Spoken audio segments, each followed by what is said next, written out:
Bien, je suis ravi de vous retrouver pour la suite de ces vidéos consacrées à Spinoza, prince des philosophes. Et si vous avez suivi les deux premières, vous commencez peut-être à deviner les raisons pour lesquelles l'éthique de Spinoza doit partir de Dieu, c'est-à-dire d'une élucidation de l'idée de Dieu. Dans la deuxième partie du court traité, vous vous souvenez que Spinoza exposait l'idée selon laquelle l'amour naît toujours d'une connaissance. Alors, repartons de là. Il faut distinguer deux formes d'amour et de connaissance, au moins. Il y a l'amour qui procède d'une connaissance inadéquate, l'amour passionnel, qui est une affection dont nous ne sommes pas la cause adéquate et qui nous fait dépendre de l'extériorité. Cet amour passionnel est une méprise sur soi, comme sur l'objet. La méprise est déjà misère. L'autre forme d'amour, l'amour intellectuel, naît d'une connaissance vraie. Or, le vrai est un rapport immédiat avec l'être. Il n'est jamais spectacle, il n'implique jamais séparation. Le souverain bien se définira donc pour Spinoza par la connaissance de l'être au plus haut point, c'est-à-dire de Dieu. Alors, s'il y a un pari à l'origine de l'éthique, c'est bien celui de la possibilité d'une connaissance rationnelle de part en part de la nature divine, c'est-à-dire une connaissance affranchie de toute approche passionnelle ou tragique. S'il faut parler d'une théologie spinoziste, il faut dire qu'elle est critique et constructive. C'est une théorie de la cause de soi, causa sui, de la productivité même de l'absolu.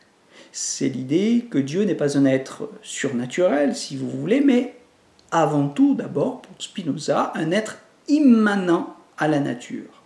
La cause elle-même, la nature cause d'elle-même, la nature naturante. J'entends par Dieu, dit-il, un être absolument infini. Alors, ce qui constitue l'essence de Dieu, pour le moment, vous le voyez, c'est l'absolu. Cet absolu, de quoi est-il constitué? D'une infinité d'attributs, dont chacun l'exprime totalement. La substance absolue doit être en même temps unique et s'exprimer dans l'infinité des genres d'êtres, dans l'infinité des attributs possibles. Nous autres hommes, nous participons à deux attributs, la pensée et l'étendue, corps et esprit. Mais il nous faut, plutôt il nous suffit d'en connaître un pour connaître Dieu. Celui qui connaîtra par exemple la puissance de l'étendue, celui qui connaîtra la puissance de la pensée, connaîtra Dieu du même coup. Alors, il faudra distinguer de l'être absolument infini, l'infini en son genre, c'est-à-dire tel ou tel être déterminé qui exclut les autres. L'être absolument infini, c'est l'être qui ne comporte pas d'exclusive, qui ne comporte aucune négation, même relative. Ce n'est pas tel genre d'être, mais l'être en tous les genres possibles. Tout ce qui ne contient aucune négation appartient à son essence. Tout ce qu'il exprime, c'est-à-dire tout ce qu'on peut savoir, appartient à l'essence de Dieu. Là, nous sommes en présence d'une ontologie qui s'inscrit en dehors du discours théologique, je dirais conventionnel, qui traditionnellement était fondé sur l'analogie. C'est-à-dire un type de discours théologique qui s'efforçait de saisir, analogiquement déterminé en fonction des propriétés humaines définies comme imparfaites, la perfection des propriétés divines. Quand on définissait Dieu comme l'être le plus réel, si vous voulez, on considérait que l'individu se caractérisait par une moindre réalité, une moindre perfection. Et c'est par cette imperfection que l'on présupposait analogiquement les qualités ou les propriétés divines. Spinoza procède à l'inverse. l'antithèse de toute démarche analytique qui partirait du conditionné pour arriver à la condition. Spinoza pense que jusqu'à présent, on a ignoré l'essence de Dieu. Cette essence, c'est l'absoluité. Jusque-là, on s'en était tenu à des propriétés telles que justice, bonté, charité, perfection. La démarche analogique est toujours quelque peu anthropomorphique. Elle ne parviendra donc jamais à concevoir l'absolument positif, l'absolument réel. Spinoza reconnaît et assume l'héritage cartésien d'un infini positif distingué de l'indéfini ou de l'infini par sommation, l'infini progressif. C'est Descartes qui a reconnu la pleine positivité de l'infini dans l'idée de Dieu. Mais pour Spinoza, il faut étendre l'infinité de Dieu à toute la réalité des idées. D'abord à la réalité des attributs et ensuite à la totalité des effets dans ces attributs, c'est-à-dire les modifications déterminées ou les modes eux-mêmes. Le parcours conceptuel finit par diffuser l'infinité divine jusque dans la totalité du réel, jusque dans la totalité des effets, jusque dans la moindre parcelle de réalité. Dans une goutte d'eau, nous dit Spinoza, se trouve implicitement la puissance de l'infini. Le mode exprime de façon limitée la puissance de l'absolu. L'absolu donne donc dans l'idée de Dieu la pleine positivité de la cause et la totalité de ce qu'elle peut produire. Voilà un petit peu ce que signifie le concept d'absoluité chez Spinoza.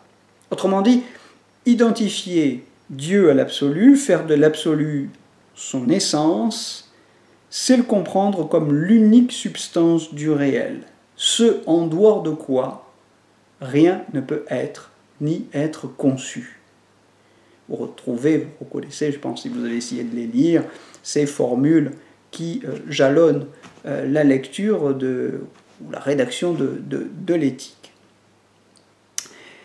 La définition 6 contient l'immanence, c'est-à-dire contient l'idée que les effets de Dieu, ce qu'on pourrait appeler, si vous voulez, ces créations, ces effets, ces créations ne sortent pas, ne sont pas extérieurs à leur cause.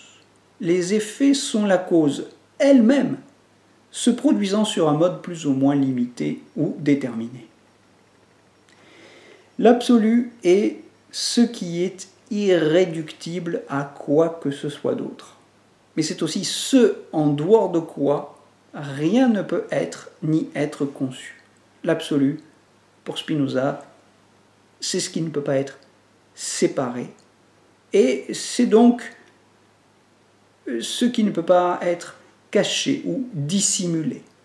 Rien à voir avec le Deus absconditus de Pascal, par exemple.